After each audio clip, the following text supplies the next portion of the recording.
Well, 11 o'clock at night. He's got work in the morning. I've got to work on the truck in the morning. Probably go home to a son that's not asleep. It's quite possible. Yeah, so... Caleb's shaft's short. I got shafted by some gypsy that I bought the truck off. Apparently the rear end is not the rear end that was supposed to be in the vehicle. They're 30 mils shorter. Or what was it? 25 and 9/16, some inferior number. So next time you call me and ask me how far away I am, I'm going to be like, I'm 9/16 of the way there. Because that's apparently how you measure time and distance. And I'm going to have to get on Google and try and figure out what a 9/16 is. Or what truck you usually have. Yes. It's definitely the pitfalls of buying a project from somebody else or Definitely. a truck that has been bastardized. And it is generally a 95, 85, I don't know what it was. It was an 85. It was an 85, so Supposed that's to be. obviously been around a day or two. Yeah, somebody's chopped and changed. So what we can work out, this is the axle shaft that came out of it, and this is out of an 86 to 95 4Runner, Surf, Hilux, whatever. And what I ordered was 79 to 85, which is the early axle shafts, which I thought, being an 85 truck, that's what we were going to have. So, unfortunately, being in New Zealand, we can't just go to the trail gear store in the morning and swap them out for the correct ones. So we're going to have to figure out what we're going to do there. Good luck with that, mate. I'm out.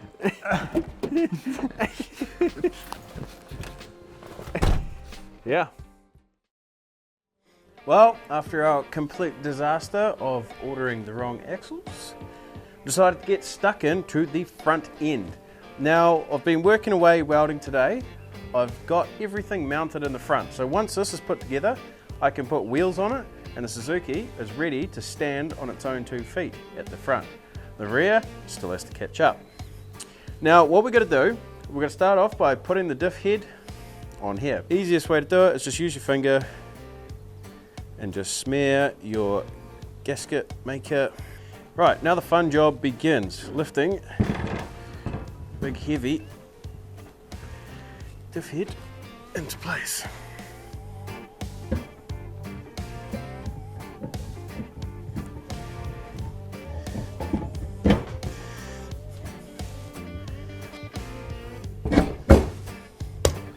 I do find it very easy to lay everything out in the correct order that it has to go onto the axle. Now you can lay out both sides, which I usually do, but just to give you guys a demo, I stuck it down like this. So this is everything that comes with the trail gear knuckle rebuild kit, and comes with everything except for wheel bearings. You can order them as well, but I didn't. The wheel bearings I've got are actually in alright condition, so I'm going to reuse those.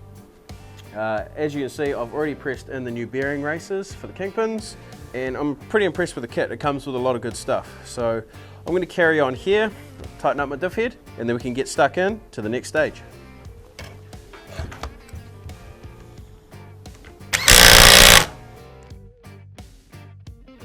Now I probably should say that Paul and I aren't mechanics, not by any stretch of the imagination. We just like working on our own stuff, you know, as most of you guys can probably appreciate. It's kind of fun getting covered in grease and just getting dirty and getting the job done. You learn as you go. You don't have to know everything to work on your vehicle. You just figure it out. You just get stuck in. That's how we all learn. And don't be shy to ask questions. That's the other thing. I see a lot of people don't want to ask questions, or a lot of people online will bag you for asking a simple question like how to pack a wheel bearing. Who cares? Who cares what they think? Just get out there, get dirty, get it done, and then you can say, you did it. Right, so we put our first shim on, easy as that. Put our steering arm on, easy as that. Grab your freshly packed bearing.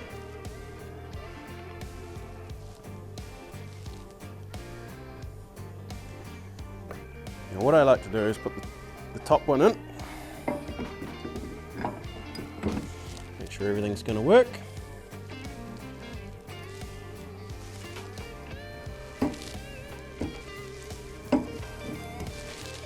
Yep, we are all good in the hood.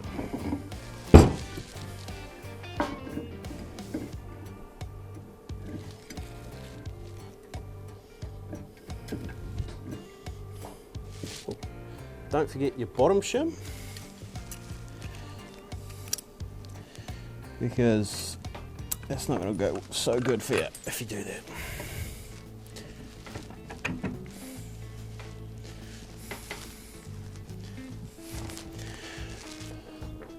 And when you pull your knuckles apart, do not lose the cone washers.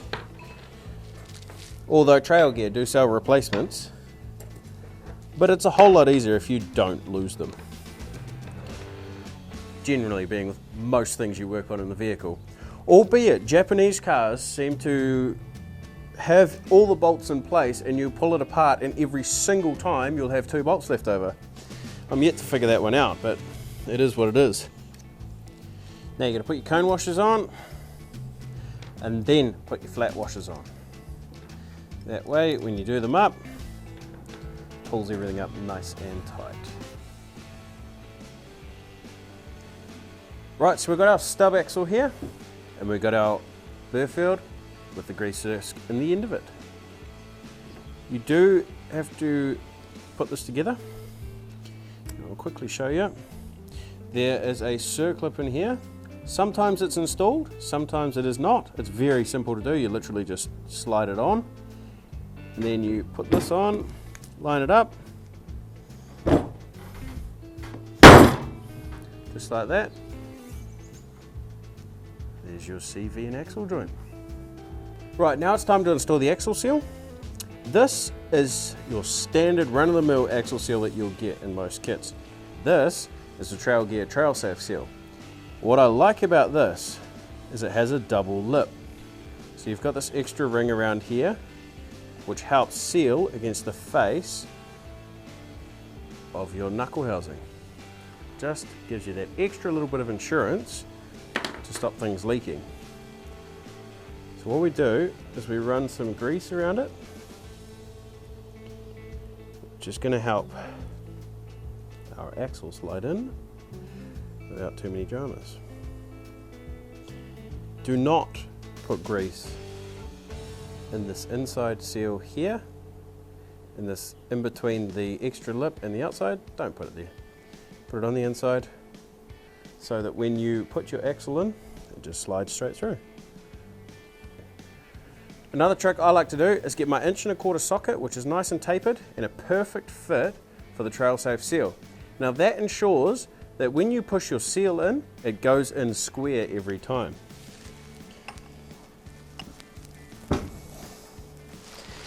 It's in.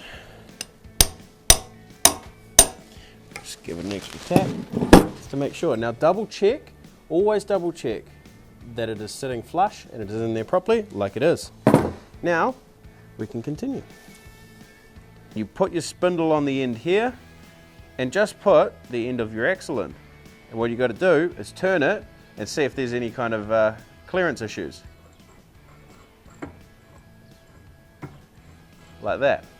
So what we're going to do is undo these 2 bolts holding it, put a little bit of spray paint inside, then put this back on and turn it again, and it'll nick the spray paint and it'll show you where it's hitting. And we've got to get our die grinder and just grind it out a little bit. Completely normal. You sometimes have to do it, you sometimes don't. The last peel we put into the Patrol, we didn't need to. This peel, we have to. Now what we're going to do is get this to sit nicely inside the back of the housing. Not always an easy task, so make sure you have plenty of patience when you do this. Right, so we've got our knuckle housing on. Nice and easy. That's done. We're on to the next step, which is put in the chromoly axle and CV into the housing, which is supposed to be an easy job. Famous last words. First, I'm going to throw some grease on it, and I'm going to double check that there's enough grease on my inner axle seal so that the shaft slides through nice and easy. We don't want it going in dry. You know, a bit of lube's always going to help you. If we put it in without any grease on it, potentially going to damage your seal, which you don't really want to do, especially being a brand new seal. Now I might just smear a bit of grease around this.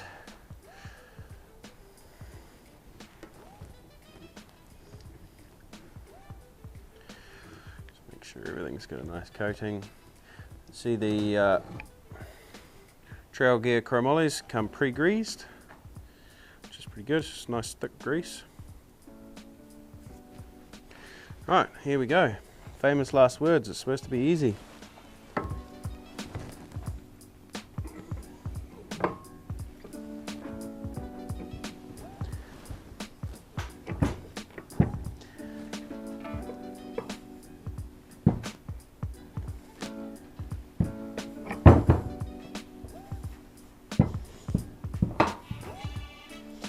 Sometimes you need to give your pinion a little turn.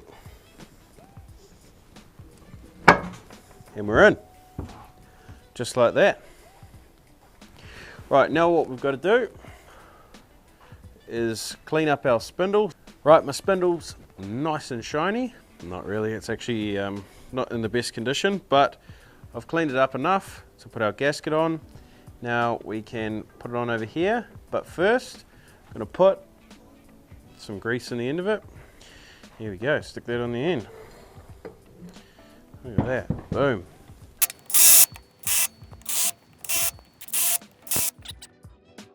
Well, I've done a bit of cleaning up, assembled everything. We've put the brake cover back on, put the spindle on, bolted it down. Now we're on to our last part, putting the worn grooved brake disc back on, which I will replace at some stage, but the places we play, the mud eats brakes like there's no tomorrow. So basically, I'm going to leave it for now. And as you'll see on the back of here, the trail gear kit came with new seals, so I whipped out the old seal, knocked in the new seal. I've repacked the wheel bearings, and I just dropped the wheel bearing on the floor. It's the best time to do it. 10-second rule, it's all good. Yeah, it's all good. It's beautiful. Accidents happen, wasn't me. Right, that's basically all we've got to do, except for putting on our lock washer. So we're going to put our thrust washer on, line it up with the groove, something like that.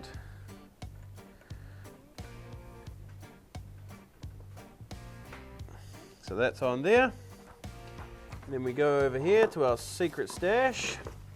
We grab our twin locking nuts. Now I believe there is a correct hub socket you can buy. Off the top of my head, I believe it's about a 54mm or something like that for doing up these Toyota wheel bearing tensioner nuts. I don't have one because I'm new to Toyota life, so I'll add that to my must-buy catalogue, which seems to be never-ending. Right, so I'll tighten that up with my redneck tightening tool. Not only is this my favourite tightening tool, it's also my favourite adjusting tool, my lever tool. You can spin it around, also has a hammer attachment, comes in handy for those times when you're under the vehicle. Sort of like a universal, one size fits all tool.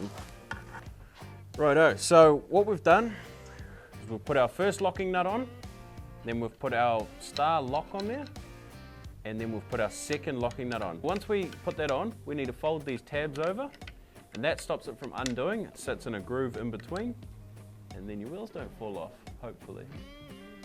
Right, so we get our dry flange. That simply slides right on here. Might have to jiggle it a little bit to get it to line up with the splines on your axle. Beautiful, just like that, done. Then obviously this nice TG cap goes on the top, so you can look bling bling out in the trails. As you can see, we are all done, thankfully. Now I've still got the other side to do. It is exactly the same principle as doing this, except the shaft is longer, obviously, long side, short side. Pretty simple really. This is one of my favorite things about the Longfield axles from Trail Gear. Apart from, obviously, the strength of the axle itself, is the grease disc in the end of it. All I have to do to service my axle is literally pop this cap off, and put some grease in it. That is magic. For the first time, I might actually service my own vehicle rather than just let it fill up with mud. That's it for this episode. If you guys are not subscribed, please do so already. And if you're not following us on Snapchat, at Offroad Addicts, where we show you behind the scenes stuff when we're working on this, the Project Tight Squeeze, or Paul's Suzuki.